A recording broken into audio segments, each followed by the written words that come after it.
Hello. तो कैसे हैं आप सब? Welcome back to my channel. तो बिना किसी देरी के आते हैं सीधा स्टोरी पे। फोर्स लव का पार्ट 14। ठीक है, पिछले पार्ट से आगे देखते हैं।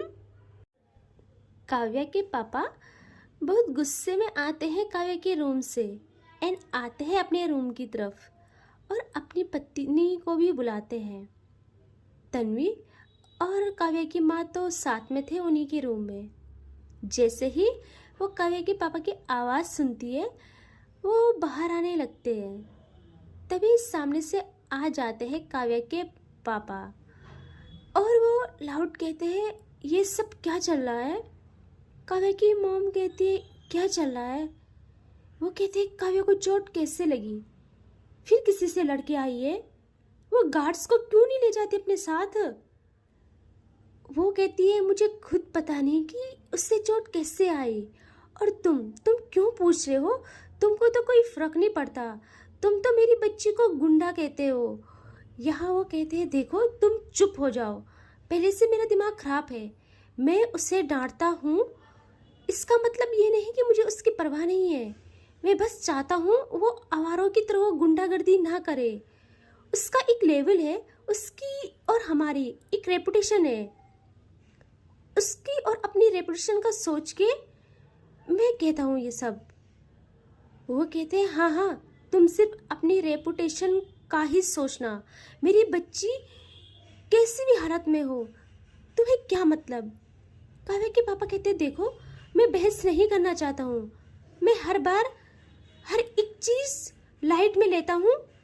इसका मतलब ये नहीं है कि मुझे फर्क नहीं पड़ता। मुझे बताओ ये सब क्या चल रहा है?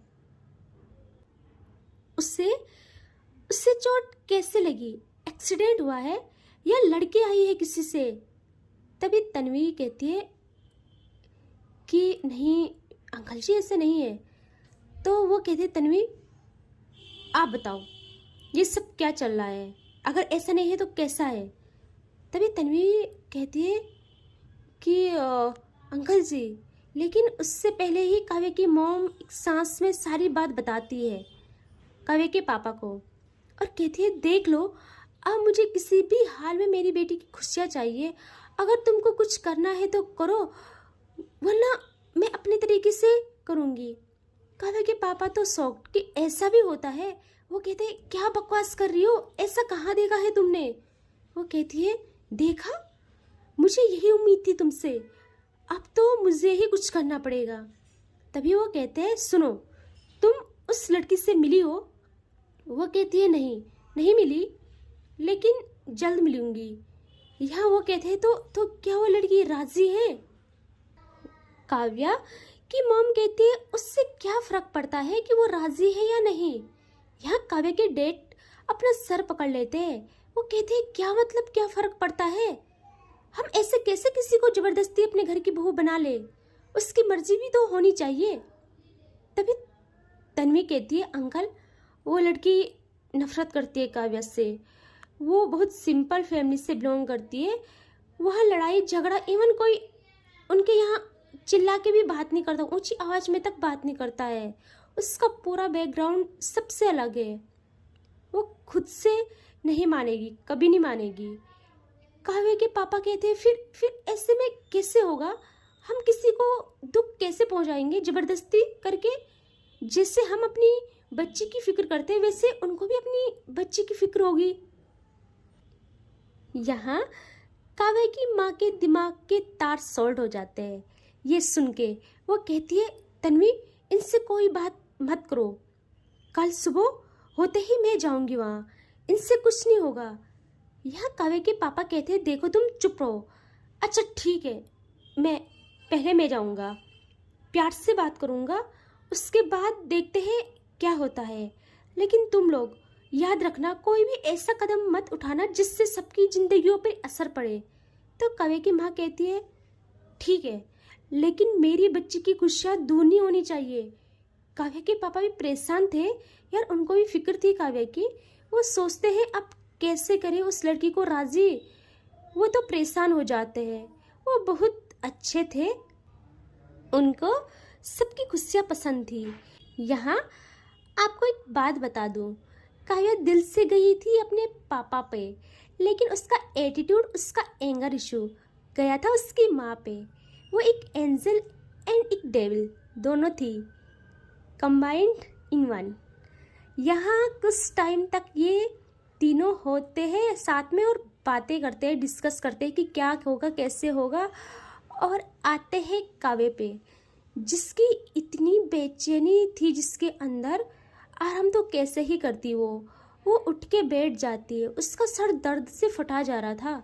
वहाँ उसके बगल के टेबल पे पानी रखा था, वो उस तरफ हाथ बढ़ाती है और गलती से उसका हाथ उस फाइल पे टच करता है और फाइल नीचे गिरती है और ओपन हो जाती है। काव्या भी लाई कि गिरे तो गिरे, रहने दो यार। वो पानी लेती है और पी लेती है। अगेन वो उस ग्लास को वहीं रखने के लिए उस तरफ झुकती है एंड तभी उसकी हल्की नज़र जाती है उस फाइल पे। एंड गेस व्हाट, उसके फ्रंट पेज पे, मतलब उसका फ्रंट पेज ओपन था जिसमें कैप्टन एंड प्लेयर्स के नाम थे। इनकी पिक्स लगी थी।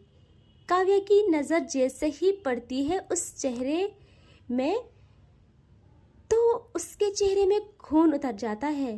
वो अपना हाथ नीचे बढ़ा के वो फाइल लेती है एंड देखती है अच्छे से, और वहाँ था अंश खन्ना, उस टीम का कैप्टन। उससे सारी बातें समझ आ जाती है कि ये सब अंश ने किया है जानबूझ के। काव्य को एक चैलेंज दिया है इनडायरेक्टली। उससे सारी बातें याद आ जाती है। काव्या गुस्से से वो फाइल फेंकती है दरवाजे की तरफ एंड तभी सामने से तन्वी चिल्लाती है, अरे क्या कर रही है? और उसके दोनों हाथ उसके फेस पे थे। वो कहती है, भाई क्या कर रही है, लग जाती मुझे अभी। काव्या को देख के तन्वी चुप कि क्या हुआ, इतना गुस्सा। और जल्दी से आके काव्या के पास बैठ जाती है। काव्या तो तन्वी पे देख भी नहीं रही थी। उसका हाथ उसके एल्बो पे था जहाँ बहुत दर्द हो रहा था उसे।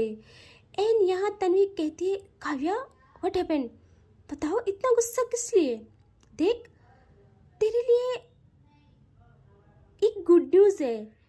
अंकल से बात हुई है, वो बात करेंगे रूही से। वो कल जा रहे हैं रूही को मिलने। यहाँ काव्या को बहुत गुस्सा आता है। वो कहती है कोई ज़रूरत नहीं है उससे बात करने की। तन्वी शॉक्ड कि भाई क्या हुआ, पहले तो पागल हुई जा रही थी और अब वो खुश भी होती है कि अच्छा हुआ, इसके दिमाग से भूत उतर गया रूही का। वो कहती है सच्ची? हाँ तो सही कह रही है, छोड़ना क्या जरूरत है। तभी काव्या कहती है, हाँ कोई नहीं करेगा उससे बात, अब मैं उससे जीतूंगी। सारी दुनिया मेरे खिलाफ हो जाए, मैं लड़ूंगी, मैं उससे खुद से जीतूंगी। तन्वी की आंखें बड़ी बड़ी हो जाती है। वो कहती है जीतूंगी, क्या बात कर रही है? काव्या कहती है उसने मुझे चैलेंज किया है, मैं पीछे नहीं हटूंगी। यहाँ तन्वी कहती है किसने? रूही ने किया चैलेंज? काव्या कहती है नहीं, उस अंश खन्ना है ने। तन्वी कहती है अब ये कौन नया नमूना है भाई? काव्या कहती है वही रूही का फियांसे। उसने वो देख वो फाइल, वो जो मैच के लिए सब मेरे पीछे पड़े थे, सब उसी का प्लान है। पहले मुझे मेंटली वीक किया, फिर फिजिकली। बट मैं काव्या सिंघानिया हूँ, उसने बस नाम सुना है। अभी मेरी डेविल वाली साइड देखी नहीं है। तन्वी तो अपना सर पकड़ लेती है। वो जल्दी से उठ के वो फाइल लेती है और उसमें देखती है। वो जल्दी से काव्या के पास आती है और कहती है नहीं, बिल्कुल नहीं, तू कुछ ऐसा नहीं करने वाली, बिल्कुल भी नहीं। तू गेम बिल्कुल नहीं खेलेगी। हालत देख, ऐसे में कैसे खेलेगी? यहाँ काव्या कहती है ठीक हूँ मैं, और वैसे भी 1 हफ्ते बाद है मैच, तब तक मोच भी सही हो जाएगी। तन्वी कहती है बिल्कुल नहीं, हम सब तुम्हारे पागलपन में तुम्हारा साथ नहीं देने वाले हैं। मैं अंकल से बात करती हूँ, वो ये सब कैंसिल कर देंगे। काव्या कहती है तन्वी तुझे मेरी कसम, सोचना भी मत। मेरे ईगो पे बात आई है, मेरे ईगो पे वार किया है उसने। मैं रूही को तो हासिल करूँगी ही, लेकिन इसको इसकी औकात बताऊँगी। यहाँ तन्वी क्या ही करती, वो कहती है सुन तू सो जा, रात हो गई है, प्लीज़ सो जा। यहाँ अब दिखाते हैं अगली मॉर्निंग का सीन, जहाँ काव्य के पापा हॉल में थे अपनी बीवी के साथ। वो कुछ सोच रहे थे, दोनों बहुत परेशान थे। तभी सीढ़ियों से नीचे उतरती है काव्या। बहुत धीरे धीरे चल रही थी वो, उसके पैर में अभी भी दर्द था और उसके चोटों पे भी। यहाँ काव्या की माँ की नज़र जैसे ही पड़ती है वो भागकर जाती है ऊपर और कहती है बच्चा तुम नीचे क्यों आई हो। और वो काव्या को सहारा देते हुए कहती है कि क्यों आ रही हो, ऊपर आराम कर लेते। तभी काव्या कहती है माँ मैं ठीक हूँ प्लीज़। काव्या की माँ उससे आराम से नीचे लाके सोफे पे बिठाती है और कहती है रुको मैं कुछ लाती हूँ तुम्हें खाने के लिए। यह काव्या के पापा कहते हैं रुको तुम यहाँ बैठो, मुझे तुम दोनों से बात करनी है और खाना सर्वेंट ला देगी। यहाँ काव्या की माँ कहती है नहीं क्यों लाएंगे, कल तो मजबूरी में बनवाया मैंने उनसे, वरना मैं अपनी बच्ची को कभी ना दूँ सर्वेंट से बना खाना। मैं हमेशा खुद बनाती हूँ, मैं अपनी बच्ची के लिए कोई रिस्क नहीं ले सकती। और वो चली जाती है किचन में। यहाँ काव्या के पापा कहते हैं काव्या। तभी काव्या कहती है पापा मुझे ये मैच खेलना है। उसके पापा देखते हैं काव्या को और कहते हैं मैच खेलना है, बिल्कुल नहीं, ऐसे में नहीं, बिल्कुल नहीं, मैं उन्हें मना कर रहा हूँ। काव्या कहती है पापा मेरा लास्ट फैसला है ये, मुझे ये मैच खेलना है, किसी भी हाल में खेलना है तो खेलना है, अगर इसके लिए मुझे कुछ भी करना पड़े मैं करूँगी। वो कहते हैं काव्या क्या बचपना है, बच्चा नहीं, बिल्कुल नहीं, वैसे भी कल तुम खुद मना कर रही थी और वैसे भी इस हालत में नहीं, मैं बिल्कुल लाव नहीं करूँगा। यह काव्या कहती है लाउड चिल्लाती है। वो कहती है पापा मैंने कहा ना, अगर आप लोगों ने नहीं माना मैं घर नहीं आऊँगी दोबारा। और जैसे ही वो ये कहती है हाथों में नाश्ते की प्लेट लिए उसकी माँ भाग के आती है काव्या के पास और प्लेट टेबल में रख के काव्या का फेस होल्ड करती है और कहती है बच्चा ये क्या बोल रहे हो आप, ऐसा मत कहो, क्यों अपनी माँ को मारने का तरीका बोल रही हो। यह काव्या कहती है माँ तो आप पापा से कह दे मैं ये मैच खेलूँगी। वो कहती है नहीं बिल्कुल नहीं, आप अपनी हालत देखो। काव्या गुस्से में अपनी माँ का हाथ अपने फेस से हटाती है और कहती है माँ आप भी नहीं समझ रहे।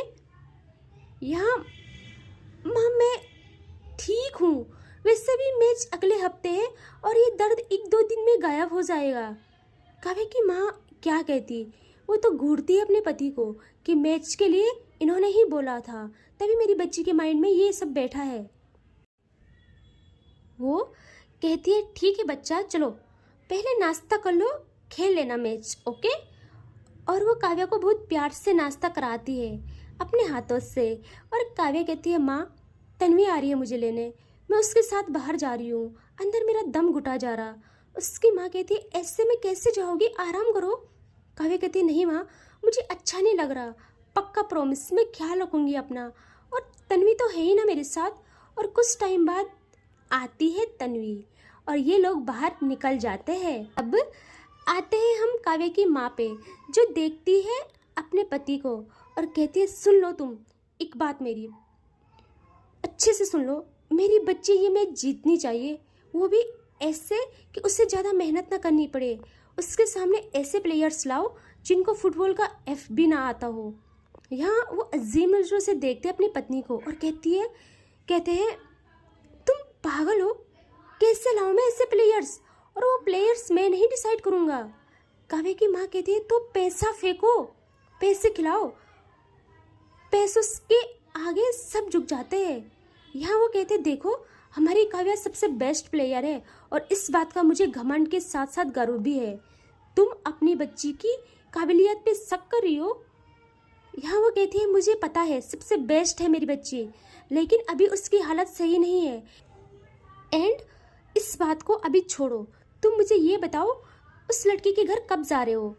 यहाँ काव्या के पापा कहते हैं इसीलिए तो बात करनी थी, तुम तुमने सुना ही नहीं और काव्या भी चली गई। यहाँ वो कहती है कोई बात नहीं, तुम आज ही जाओगे, समझे माँ। उसके पापा से और उससे ये क्लियर करके आना कि वो मेरी बच्ची की है। यहाँ वो कहते हैं देखो मैं रिश्ता मांगने जा रहा हूँ, धमकी देने नहीं, प्यार से बात करूँगा। वो कहती है करो, तुम्हें जो करना है करो, लेकिन जवाब हाँ ही आना चाहिए। यहाँ वो कहते हैं ठीक है यार, जाओ सर्वेंट से कहो कि तैयारी करे, ऐसे ही जाएगा रिश्ता मांगने। मिठाइयाँ और गिफ्ट्स वगैरह सब रेडी करवाओ। काव्या की माँ तो बहुत खुश हो जाती है, वो जल्दी से उठती है, वो चिल्लाती है सुन लो सब, 2 गाड़ियों में गिफ्ट मिठाइयाँ रखवाओ, ऐसे गिफ्ट रखना जो कभी किसी ने ना देखे हो, सारी चीज़ें एक्सपेंसिव होनी चाहिए जिससे देख के सब देखते रह जाए। काव्या की माँ को अपना रईस बना भी तो शो कराना था।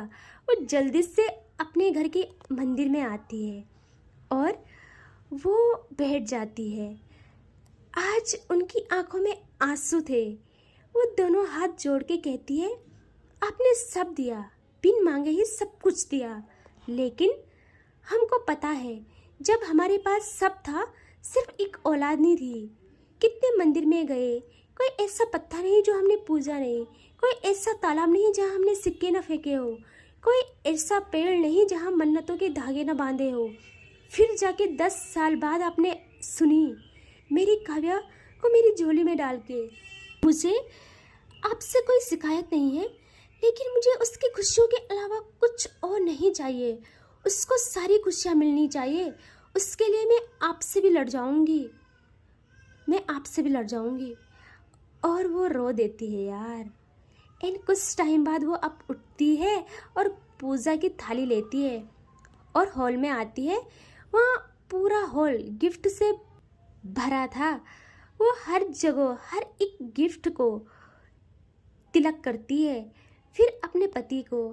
एंड अब ये लोग फुल तैयारी कर लेते हैं। काव्या के पापा भी तैयार थे। वो ड्राइवर से कहते हैं ड्राइवर गाड़ी निकालो। एंड अब दिखाते हैं हम रूही को जो अपने घर में थी। आज कॉलेज की छुट्टी थी। यहाँ वो अपने माँ के साथ किचन में हेल्प कर रही थी, लेकिन उसके माइंड में सिर्फ काव्या थी कि क्या वो अपना बदला लेगी। वो इतनी आसानी से तो पीछे नहीं हटेगी। कल तो वो ड्रंक थी, इसीलिए वो कुछ कर नहीं पाए और उसे चोटें भी थी। कितनी लगी थी उसे, वो बहुत परेशान थी। तभी उसकी माँ कहती है रूही। रूही कहती है हाँ माँ। वो कहती है कहाँ खोई हो बच्चा, कुछ सोच रही हो। यहाँ रूही कहती है नहीं माँ, कुछ नहीं सोचती। तो वो कहती है देखो मुझसे झूठ मत बोलो, माँ हूँ तुम्हारी, सब पता चल जाता है तुम्हारे चेहरे को देख के ही। यहाँ रूही कहती है माँ मैं सोच रही हूँ क्या सब सही होगा, मुझे काव्या से डर लग रहा है माँ। यहाँ वो कहती है बेटा तू क्यों सोच रही है इतना, तुम्हारे पापा है ना, और अंश देखो कितना अच्छा लड़का है, वो सब संभालेगा, आप इतना ज़्यादा मत सोचो, हम आपके साथ हैं। जब आपको लगेगा कि अब हद पार हो रही है आप बताना हम सबको, हम इसका परमानेंट हल ढूंढेंगे। रूही कहती है हाँ माँ, आई होप सो कि सब सही रहे। यहाँ रूही अगेन माँ के साथ खाना बनाने लगती है। अब आते हम काव्या पे, जो कि तन्वी के साथ थी। तन्वी कार ड्राइव कर रही थी। यहाँ तन्वी कहती है काव्या क्या हुआ, चुप क्यों है। तो काव्या कहती है कुछ नहीं यार, तू मुझे स्टेडियम की तरफ ले चल। तन्वी कहती है स्टेडियम, पागल है, वहाँ क्या करेंगे हम। काव्या कहती है प्रैक्टिस करेंगे। कब से मैंने प्रैक्टिस नहीं की।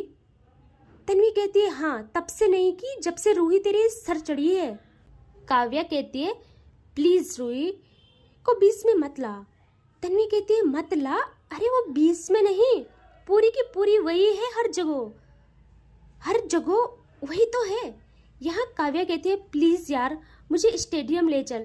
तन्वी कहती है नहीं बिल्कुल नहीं, हम हॉस्पिटल जाएंगे और चेकअप कराएंगे, तेरा थोड़ा सा दिमाग सही हो जाएगा। तभी काव्या कहती है ठीक है मेरी माँ ठीक है, स्टेडियम नहीं तो मुझे वहाँ ले चल, कब से नहीं मिली उनसे। तन्वी कहती है वहाँ जाके क्या फ़ायदा, तू तो एज अ स्ट्रेंजर मिलती है सबको, सब कुछ करने के बाद भी किसी को क्यों नहीं बताती कि वो तू है। यहाँ काव्या कहती है प्लीज़ यार, तुझे पता है तो इसका मतलब ये है कि सबको बता दूँ, मुझे बस ले चल, मुझे थोड़ा शांति चाहिए। एंड वो कहाँ जाने की बात कर रहे थे ये तो हमें आगे की स्टोरी में ही पता चलेगा, ठीक है। एंड इससे आगे नेक्स्ट पार्ट में। Bye bye, take care.